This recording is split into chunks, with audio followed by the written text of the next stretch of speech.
Hello and welcome to Q Rangers. My name is James and I'm joined with my good friend, QBot. Hello everyone. We are so excited to be teaching you today.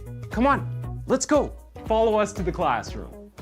What will we be creating today in Tinkercad, James? Today we're going to make a really cool jet. I'll make the body of the jet using a cylinder. Drag the cylinder to the middle. Hit D on the keyboard to make it drop directly onto the workplane. Let's look at it from the side. Go to the corner right so we can see it better. Now I'll use the rotate handle and let's rotate it 90 degrees. Let's make the length 70 and the width and height 10. Next we need to add a nose to the jet. A nose? Machines don't have noses. No, QBot, not a nose like me. The nose refers to the front of the jet. It makes it more aerodynamic. Oh, okay. Let's view the cylinder from the front. Click on the workplane tool and then click on the front of the cylinder. We'll use the cone shape. Now you can see that the cone attaches to the front of the jet. But James, the cone isn't aligned with the cylinder. Don't worry, QBot. We are not finished yet. Next, click on the corners and type 10. Now the base of the cone is the same size as the jet. Let's select both shapes and use the Align tool. Click this dot in the center and this one in the center. Now the shapes are perfectly aligned. Wow, that was so easy. Let's go back to our regular workplane and bring the view to the right. We need to find a shape for the tail of the jet. This one is a little tricky to find. Go to the Shape drop-down menu and click on Shape Generators.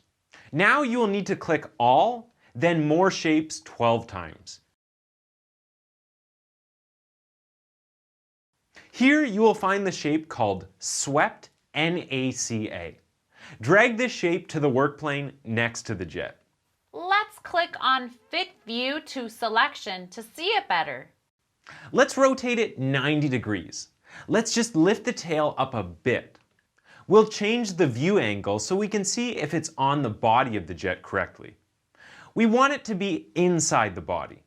Now let's align it with the body of the jet. James, let's use the same shapes for the wings. Great idea, QBot. Let's duplicate it. Rotate it 90 degrees this way so it lays flat, just like a wing.